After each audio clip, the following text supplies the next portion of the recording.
was thinking earlier today about what makes up a church from the perspective of a New Testament, and thinking about whether or not some of the churches that I have been part of, either as a member or as a ministry leader, were what you'd call New Testament churches. I've served in children's church as a leader, as a teacher. I've served in baby care, cleaning up babies. I've taught in adult Sunday school, teenage Sunday school. I served as a deacon.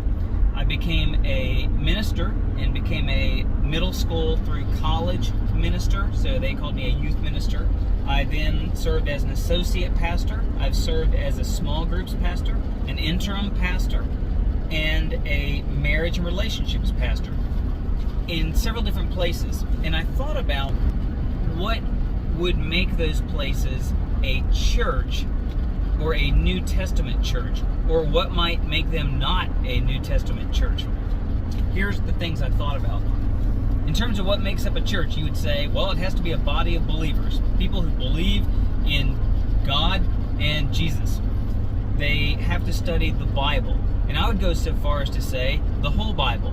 They would need to study the New Testament to learn how to live by what it says, to be willing to live every verse of the New Testament, whether it's the easy ones like be loving, love one another. It's not actually easy, but we can make it can feel easy if we don't do the hard parts of that. And the hard ones, things it says about how to do our marriages or how to be parents to children and things like that.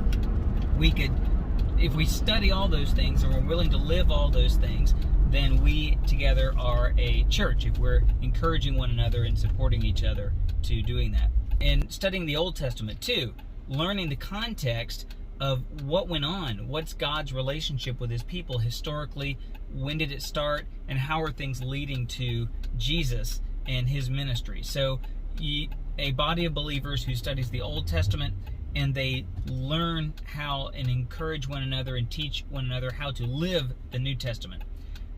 The way they'd be doing that is there'd be teaching, there'd be discipling, there'd be, as in a one-on-one, there'd be encouragement and support, and there's some context for when, how that would be going, according to some Bible passages. For example, the older should teach the younger. There are several New Testament passages that talk about that. There's also a lot of verses about teaching children and about teaching teenagers how to become men and women. There are many passages in the New Testament about marriage and teaching about marriage and family and relating to children, parents, grandparents. There are many passages about taking care of younger people and taking care of older people. And then, of course, there are passages about living on missions, living as examples of the New Testament, and then giving hope to the world around us, finding some way to be missional, to meet maybe relational and social needs around us, and also share the gospel. So in general, if you think of it as a triangle, what you have going on in a church is you're raising up the generations inside a church. You're building strong Christians through teaching, through discipling, through encouragement, support, and that sort of thing. All ages, children, young people, adult men and women, and seniors. That's inside.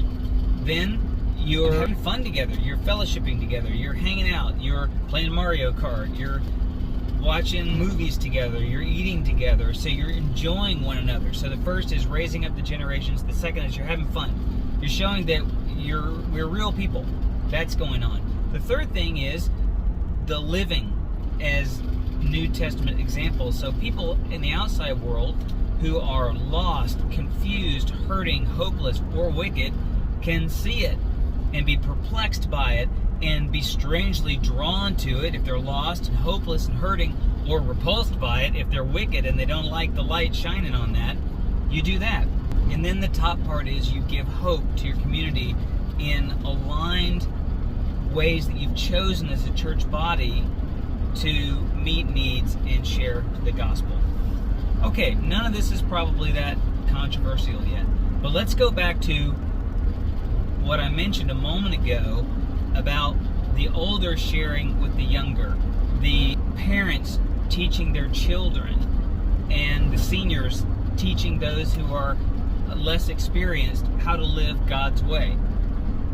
Well, it turns out what that requires is multi-generational families all under one roof.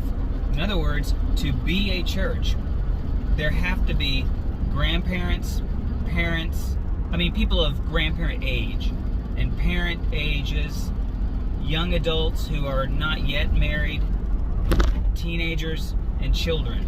Because in order to obey all the New Testament commands, all that's required, because there are commands and exhortations regarding all of those people groups. I say all that to say this.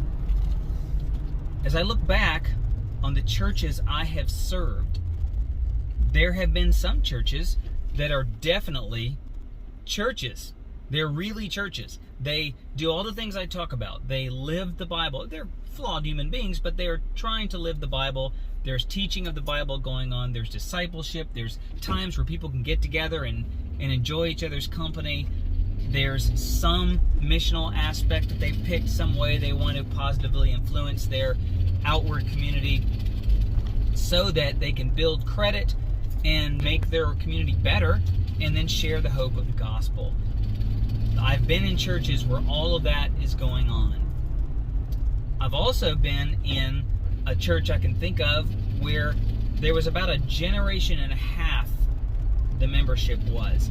Most of the members were between 50 and 75, 80, so that's about 30 years, which is not a generation. A generation is 40 years.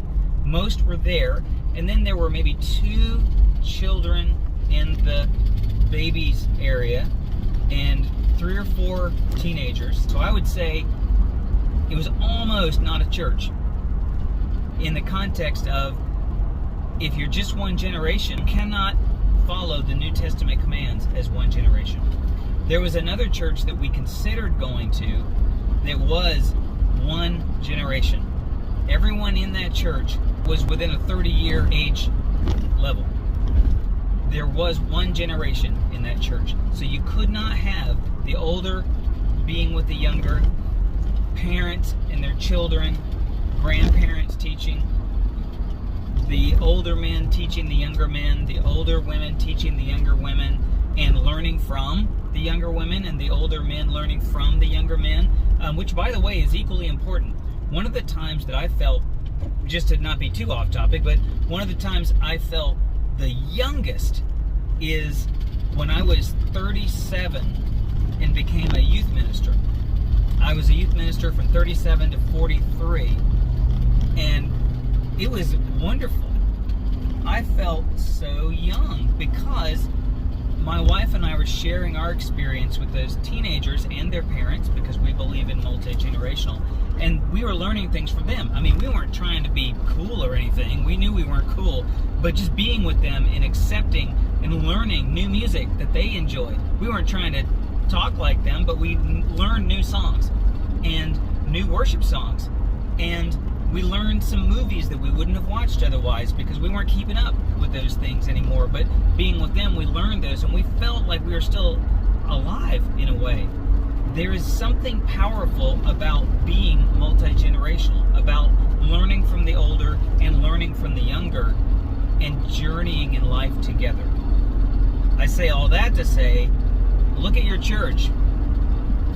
Are you multi-generational? Really. I don't mean most people are within a 20-year, 30-year span in one generation, and you have a couple who might be older or younger. What I mean is, are you pretty evenly spread across the generations? If so, you're a church. If not, I'm not sure you're a church. Not a New Testament church. I know that sounds blasphemous, but just try to obey the commands of the New Testament without all the generations. And suddenly you realize, oh, you got me. I don't think we're a church. The question is then, what do we do about that? How important is it to us? And what do we do about it?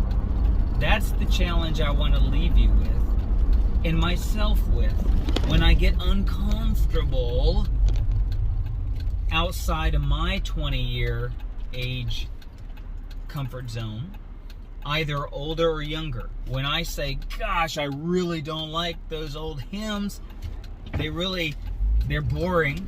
Or I say, wow, I don't know if I can keep up with the sound, with that sound that the high schoolers are doing. When I start to say that in a style preference, I am hindering my ability to be a church. Thomas Jefferson said, in matters of principle, we stand firm like a rock in the stream.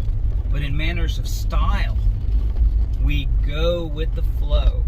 To be a church and to be multi-generational, we have to be willing to learn from one another, to learn from the older and learn from the younger, and look like the older and the younger. What that means is we're going to look pretty eclectic, to be honest. Our worship service is going to look pretty eclectic, unless we're going to have 3 different worship services, which you could. But unless you do that, it's probably going to look like the choir's singing, and then the next piece, the band is rocking out, and then the next piece is maybe an instrumental, right?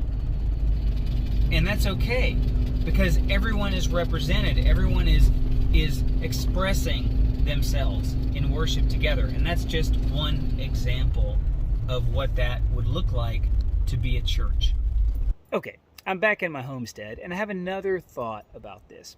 If I look around in the place I'm calling a church, and I realize, wow, there's nobody outside of my generation here, or very few.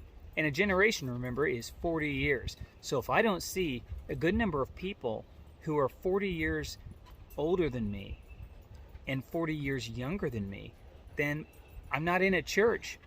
We're a group of people, and we might be helping one another do some of the things of Christianity. But we can't call ourselves a church and be honest, because we can't do all of the things of Christianity unless we have multiple generations. For example, the Bible teaches for older widows to teach younger women how to be wives. Well, how are you going to do that unless you have widows and unless you have younger women who aren't yet wives or who are new wives? You have to have generations. The Bible also teaches to teach our children and to respect grandparents. How are we going to have that happen if there aren't grandparents around to be respected, and if there aren't children to teach, and if there aren't children to respect grandparents? That can't happen. So we can't really call ourselves a church. So what do we do? Well, I think we have one option. We probably think we have 2. The first is, and I see this a good bit, we try to argue our way. Well, they should just come and learn how to be comfortable with our way, because somehow our one generation has the holy way. And by the way, every generation thinks they have the holy way. Do you know that the hymns that some of us revere and think are so holy were considered blasphemous when they were written? You know this because you've learned this before. So the next time we think about the new worship song and we think, well, that's just terrible, just remember your favorite hymn, someone thought that too. So we can try to argue that way, but we're not going to draw anyone. Especially these days in America. America is home of individualism. If I'm not attracted to it, I'm not going to it. We've got whole families falling apart because people don't even stay committed to one another in a marriage covenant. I mean, do we think they're going to come to our church if they don't like what they're seeing? So our only option is to draw people to do things that those who we're trying to reach to be a part of our generations want to come to. So we have to find ways to attract them. If we're looking for those who are a little older than us, we're going to have to learn from other people who are older than us what would be attractive to someone in that age group? What are they looking for, both in what our church would do and what they experience and what our worship style would look like? And if we're looking for younger people, in my case, now I'm in my 40s, it would be people in their 30s, 20s, teenagers, kids. What are they looking for? And I'm going to have to learn from some of them how to do that. I don't know if you've been hearing this heavy breathing going on, but this is what's been at my feet. And this little one here while I've been talking. So just in case you're wondering if maybe some horror movie villain is right behind me about to kill me while I'm talking, no, it's these guys right here. And then also, we need to make sure that whatever our leadership teams are, and our worship teams, and our teaching teams, and our ministry teams, service teams, they all need to be representative of all of those groups. So it can't just be that we want to have multiple generations come into our church, but only one is up on the platform or leading the ministry teams. It has to be everybody, every generation represented. And I believe that since the Lord Jesus, by the way, said there is no black and white in the kingdom of God, we're all one to Jesus, it'd be really good if our churches were multi-ethnic as well, which means we're going to have to do things that are attractive to those who have ethnicities that we are not as familiar with, which means we're going to have to become friends with those outside of our comfort zones and get comfortable with that. And there's no reason we shouldn't, because as Jesus said, there's really no difference. In terms of importance, there certainly are differences of culture, and that's okay. We can respect those differences, but we can treat one another equally in value. And so what that would mean is, if we have multi-ethnic worships, then they should look multi-ethnic. What's on the platform, what the leadership of the ministries looks like, what the leadership of the classes looks like, what it sounds like should be pretty eclectic. I mean, you could imagine, so the worship service would sound like a rock out number, followed by some sort of choir number, followed by a gospel number, followed by something I'm totally unfamiliar with right now, but would be perfectly great to learn about and be part of. That's what it should look like. I realize this sounds a little off the cuff, and it is. I don't have any script in front of me. I'm just thinking this through. In order to really be a church, we have to be multi-generational, and we have to be multi-ethnic. So let's figure out what we can do in our own churches to expand ourselves in those directions.